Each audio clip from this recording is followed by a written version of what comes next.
What woke us up, not only as a parish, but as a community, a member of our community froze to death on the sidewalk, halfway between our campus and the campus of St. Peter and Paul, a block up the street. That the community that we're walking alongside is dealing in matters of life and death. Historic Trinity started in the 1830s. Our story here is that we started in the 1970s. After the neighborhood had been blighted and a lot of our membership had moved out to outside of the city. So the neighborhood took ownership of it. They came in, saw it as a center for neighborhood revitalization, and grew it from there. So for us, the story we tell ourselves is that we're a 40-year-old mission plant that started in 1839. The ministries that we actually do on a daily basis, that's our morning breakfast that we serve to between 60 and 80 of our homeless every day, the groceries that we pass out once a week, but the utility subsidy that we're able to give people to keep their gas and their electricity from being cut off, the prison ministry where we bring people back into community after serving time. All of it is intended to remove barriers for the hearing of the gospel.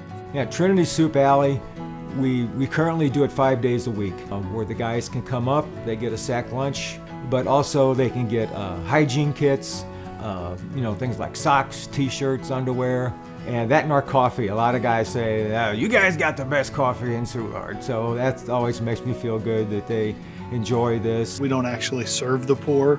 We open ourselves up to serve alongside the poor. It's a difference between doing ministry to people and doing ministry with people. So Trinity Lutheran, along with Peter and Paul Catholic Church and St. Vincent's Paul Catholic Church, gathered together and create the shelter that's in the basement of Peter and Paul Catholic Church. Subsequently, later on, the neighbors got together and said, we want to do more. And that's when the meal program came into existence, probably 1982, I think. Serving about 100, 125 people a month. We don't really start with 5 loaves and 2 fishes, but we always have enough food, and we always make sure everybody gets fed. The role that LCEF plays in our ministry is that they take away a lot of the financial pressure that you would normally feel moving forward in ministry.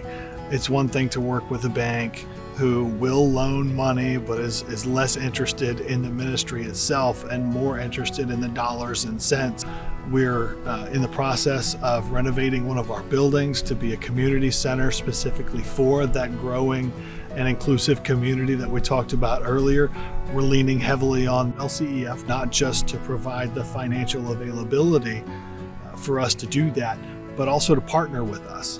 This is the historic chalice that came over on the immigrant ships from Germany when we immigrated from Saxony to the United States. We have people who come from all over the country, and sometimes Lutherans from all over the world, to take communion out of this chalice, and they're in awe of it. The real beauty of the chalice is that we still use it on Saturday and twice on Sunday as a container for the blood of Jesus. It's a great metaphor for our ministry and our history and our inheritance as a church. It's beautiful on the outside. It's the people of God who make up the church. It's the presence of God living within us, working through us as we become what we consume. Again, the body of Jesus in and for the world.